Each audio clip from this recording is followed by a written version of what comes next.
Mi sembra che tutto sta andando verso il meglio.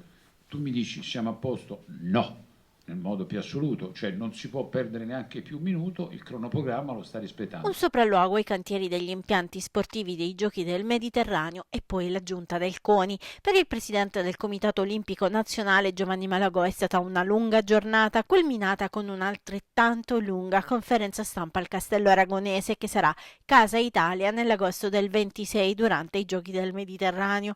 Non sono molte le novità snocciolate durante l'incontro con la stampa, il punto centrale è la vicinanza del CONI al Comitato dei Giochi e la presenza nella gestione dei lavori. Una corsa contro il tempo l'ha definita il commissario Massimo Ferrarese. Però tutti i lavori più importanti dei Giochi del Mediterraneo, tutti sono partiti. I lavori più delicati che mi preoccupavano sono già partiti e quindi lo stadio è partito, primo e secondo lotto, sono partite le piscine olimpiche, è partito il Pala Ricciardi che è molto complicato, spesso non se ne parla, ma è molto complicato come lavoro, sta partendo il centro nautico e parliamo di Taranto, ma sicuramente siete informati su quello che accade anche sul resto della provincia e nelle altre province. Stiamo lavorando dappertutto, 40 impianti in 21 comuni. Per quanto riguarda Taranto, Ferrarese in queste ore incontrerà il sindaco Rinaldo Melucci per fare il punto sulla situazione e tentare di trovare una sintesi. C'è il nodo dei campetti Magna Grecia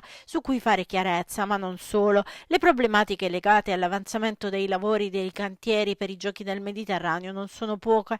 A rischio diversi impianti sportivi. Oltre a Taranto ci sono anche Motola, Massafra e Castellaneta in largo ritardo. Se non saranno avviate le procedure, i lavori per alcuni impianti non potranno essere avviati.